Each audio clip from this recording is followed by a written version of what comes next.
topic is going to be kind of related to the enduring to the end topic I've done before. Pretty much what I'm going to be doing is I'm just going to be reading some scriptures and some quotes and stuff about like persevering through hard times, and so just pretty much positive thoughts or positive messages to get into your head if you're feeling down or if you're feeling kind of not yourself, you know? So I've planned out a couple things that I'm going to look at because scriptures are kind of hard to find. But other than that, I'm just going to be reading a bunch of quotes. So the first one I have is a quote by Thomas S. Monson, who was the prophet of the Church of Jesus Christ of Latter-day Saints before our current prophet, President Russell M. Nelson. And he said, "Good timber does not grow with ease. The stronger the wind, the stronger the trees." And I think that's like something that a lot of people don't realize, or a lot of people don't take into account when they're going through hard times. Is they're just like, oh, this is a hard time and it sucks, and then by the time I'm done with it, it's just going to be an experience that is behind me and that just like wasted my energy. But the whole reason we have trials and challenges on earth is so that we can get stronger and so that we can grow to be the people that we are supposed to be, so that we can do what we're supposed to do while we're on the earth. So, yeah. There we go. Sort of related to that quote, I've got some scriptures. For the Church of Jesus Christ of Latter-day Saints, which I'm a member of, we use the Bible, which is the King James Version of the Bible, but we also use a scripture called the Book of Mormon, which is another testament of Jesus Christ, and it's the account of the people in the Americas versus the account of the people in Bethlehem and stuff. So, yeah. Anyway, so the first scriptures I'm going to look up is in Alma, which is in the Book of Mormon. And here, let me see. I have them bookmarked, but not very well, so it's going to take a minute. So the first one I have is in Alma 34, and it's verse 41.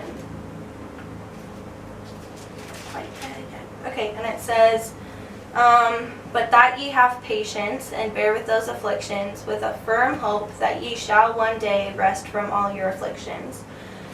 I think this is also something really important to keep in mind when you're going through a hard time, because if you are going through a hard time and you're not thinking about the end product and like how it's going to impact you in the future and how you're going to grow from it and how it is going to end, then it makes the trial a lot harder to bear.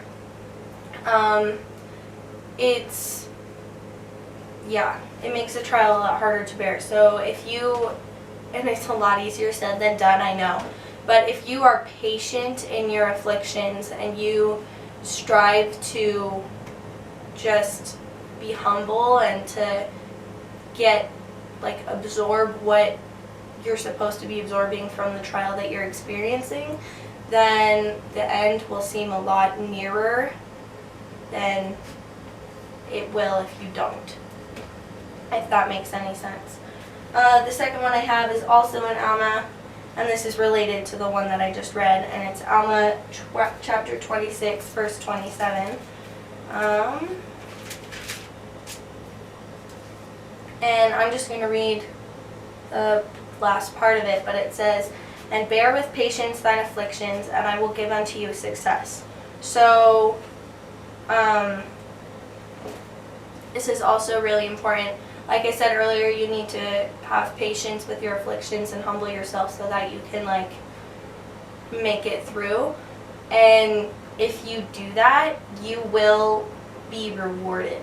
So at the end of your trial is finishing and ending your trial is reward in and of itself, because you survived and you made it through, but you will receive an even greater reward and a ton of blessings from Heavenly Father because you were so faithful and strong during the trial that you were experiencing. So as long as you have patience, you will be blessed significantly for the patience that you had. The second group of scriptures I have is in the Bible. And I actually really like these scriptures a lot. I read them a while ago, like a month or so ago. And it just, it rung true to my heart, and I love it so much. So the first one is in Numbers 11. I thought I bookmarked it. I can't remember if I did or not. Okay, so it's in Numbers 11, verse 14. It's the first one. And it's talking about Moses when he's traveling in the wilderness for 40 years with all of the people that he freed from Egypt. And he's talking to Heavenly Father, and he's like, I am so overwhelmed right now. I don't know what to do. You keep trying to tell me how to fix these people, but I don't know what to do, and I'm feeling stressed out, like I can't do it. And he says, I am not able to bear all this people alone because it is too heavy for me. And then the one that I have related to it is in Exodus 18:18.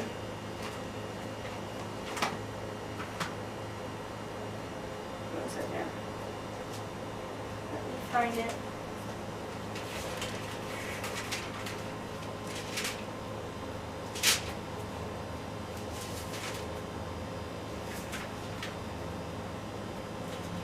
Here you go. It's in Exodus 18:18, and it says, Thou wilt surely wear away both thou and this people that is with thee, for this thing is too heavy for thee. Thou art not able to perform it thyself alone.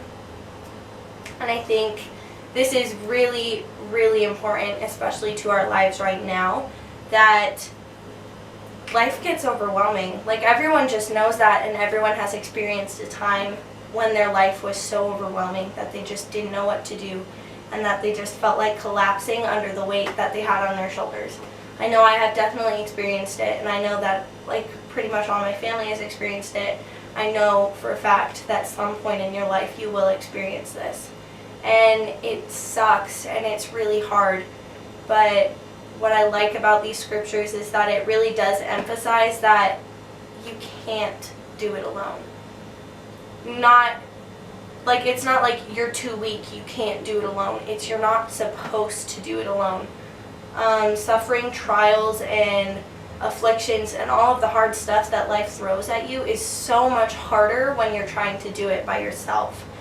We have so many people in our lives, and there is so many people just in the world around us that are ready and prepared and want to help you through everything that you're experiencing. You have to let them help you. I know that it's hard for a lot of people because pride gets in the way, or you feel embarrassed, and you just, it makes you feel weak. But asking for help and receiving help and offering help does not make you weak. It makes you strong. And so you just can't do it alone. It's not logical. It doesn't make sense. Because this is another quote from Thomas S. Monson that my best friend loves a lot. We weren't placed on this earth to walk alone. Anyway, so there's that.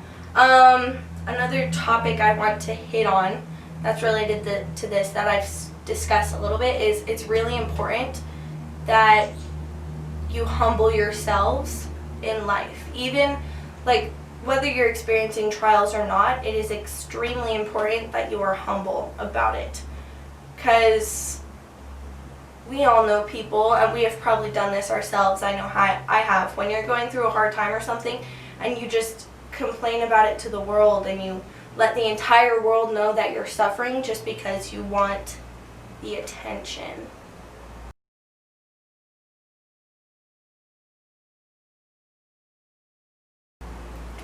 Even if you don't actually want the help. And it doesn't, it's not good. It makes it harder to bear trials because you're constantly thinking about them, you're constantly complaining about them, and you're constantly wishing other people would give you praise for suffering through this trial. But it's annoying, and it's not necessary. It doesn't make sense to do that, because you already have to put so much effort into going through the actual trial. There's no point in using the extra leftover effort that you have into complaining about it. Use the leftover effort you have into helping other people through their trials, or into putting faith in Jesus Christ and Heavenly Father, because it will help you through your trial. Here, let me see. I have another quote that's related to this, also by Thomas S. Monson. He has a lot of good quotes. There it is. I remember. It says, "Remember that when you help another up a mountain, you are a little nearer the top yourself." And this is something that I do, that I find that helps me a lot. And of course, there are still times when I forget, or when I complain, or when I whine, like everyone does. It's something that you have to put an effort into not doing. But I have found in some of the hardest times of my life, I have found that it was so much easier to get through when I was putting all my focus on how to help others. Because not only does putting your focus on how to help others serve others, and as a byproduct makes you feel successful and makes you feel happy because you had the opportunity to help others, but it also gets you out of your own head, so that of course you're still thinking about what you're experiencing, but all of your thought and all of your effort is not going into that. So then you're not always thinking of the worst scenarios and everything that could happen, everything that could be happening when you don't, when you're not there and you're not able to experience it, and thinking of all the bad things that could happen, because you're not focusing on yourself at all. You're focusing on other people and what they need. And it's really rewarding. So it is, if you're going through a hard time, or if you're just feeling down, if you are feeling sad, and don't sit and wallow in your own thoughts and in your own despair. Get up, get out, do something. Go help other people. If they're experiencing the same thing as you are, try to see how you guys can help each other through it. There you go.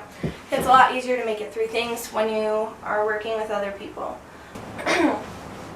Okay, so camera died, so I can't remember exactly what I was thinking, or if I ended my thought, but there it is. Yeah, so I'm just going to read a few more quotes that I find inspirational or encouraging for me, just because I really like quotes, and quotes tend to help me through life a lot.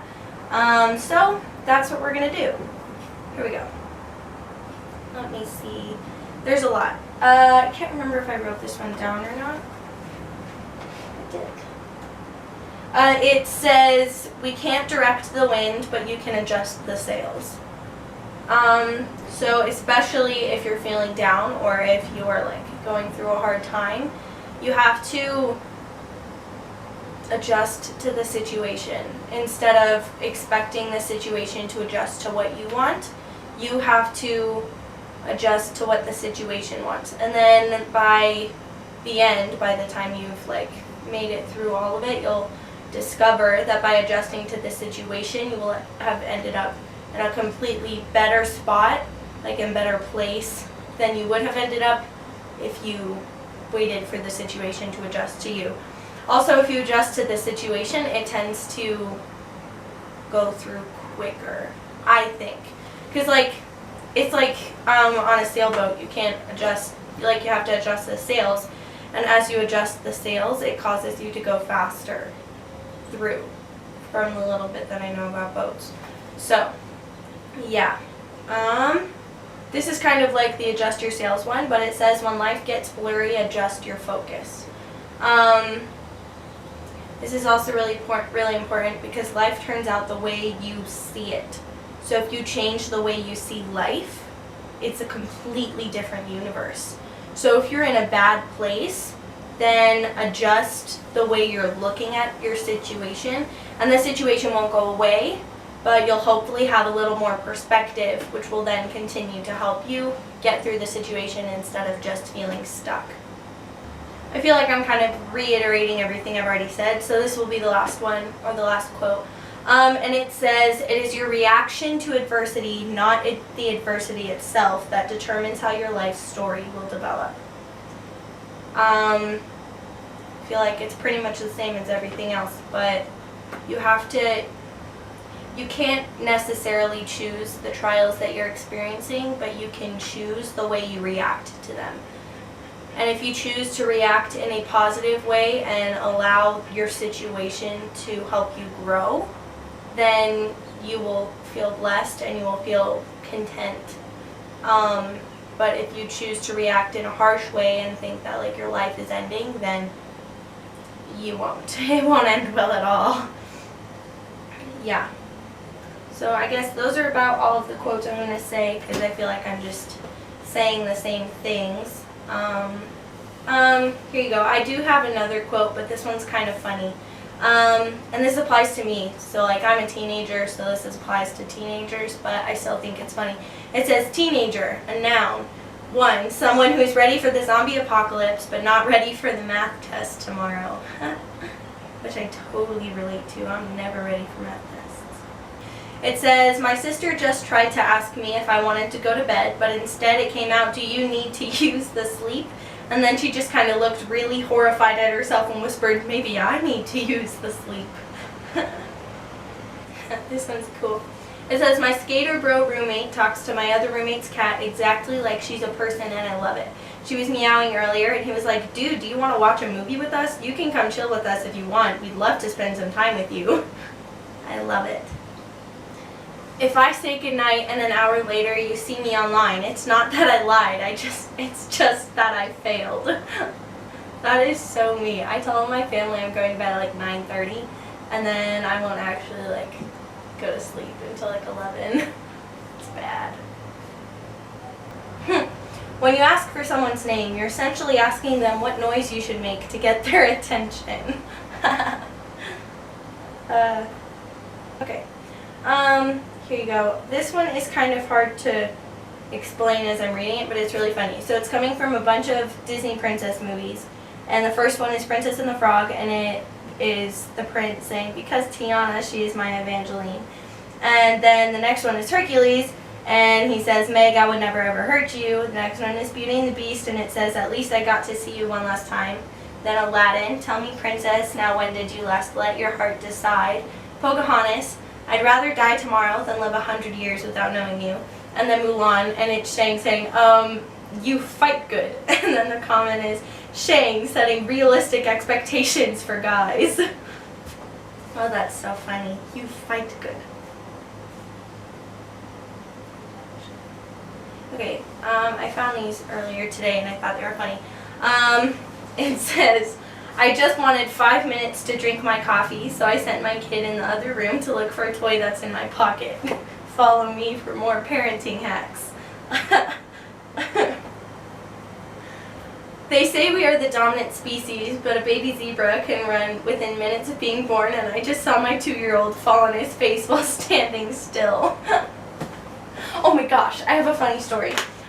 So this is one of my greatest accomplishments in life, and my sister will never let me live it down, but it was so funny.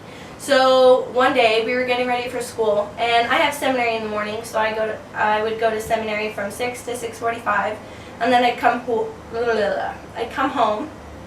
and I wouldn't have to leave for school until like 7:30. So I had like half an hour at home where I would like eat breakfast and get ready for the day and stuff. And so one day, my best friend was there because we gave her a ride from seminary to school. And so my best friend was there. She was on the couch with my sister. I had brought my breakfast upstairs because I was like doing homework or something. So I was eating my breakfast upstairs, and I don't drink the milk out of the bowl. Like sometimes I do, but sometimes I don't because I really don't like milk. And so I'm walking downstairs, like getting ready for the day, and I have my backpack on, my bowl of cereal, like my bowl of milk.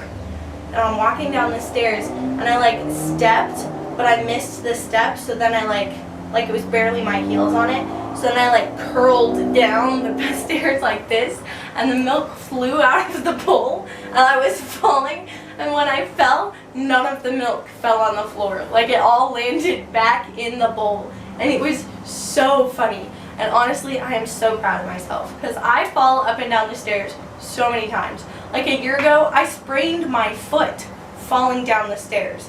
This is how skilled I am. Anyway, there you go. Mini tangent. Alright, the last one is, my 4-year-old used a phrase a long time ago today to describe the morning, and it's probably the most accurate description I've ever heard. Oh, that's funny. Yeah, so, there you go. Yeah. Whew. It's funny. Okay, I know that was usually, that's like sort of less jokes and more like deep spiritual stuff than I normally do, but sometimes you've got to even it out because I did a lot of jokes last week. Okay. Last week, I know I said this last week too, but last week I did something a little different where I had my sister here. I also had a little segment at the end where I actually bore my testimony of what I believe. So, let me know if you guys like that. Email me at scattersunshinepodcast@gmail.com if you want me to bring other family members or friends on. If you want me to do more of that actual me telling my own life experiences and my own beliefs and testimonies and stuff. If you want me to do more of that, I will. If you want me to do more of people here, I will. Send me some dad jokes because I'm running out, as you can tell, but I find funny stuff a lot too, so yeah, cool. I had something I was going to ask you guys to do. Oh, that's what it was. I sort of have a funny life. I sort of have a boring life. So I can also just tell funny experiences and funny stories from myself and from my life. Because me and my friends are kind of wacky. But we're fun. So I can tell stories from my life. Or if you want. Or you guys should send me funny stories from your lives. Email it to me and I will read them out. But I want to hear the funny stuff that has happened in your life because it's fun to listen to other people's stories, you know? So, yeah, I think that's it. Okay. Cool. Alrighty, badighty. Adios, amigos. I don't speak Spanish. Have an amazing week. See you next time.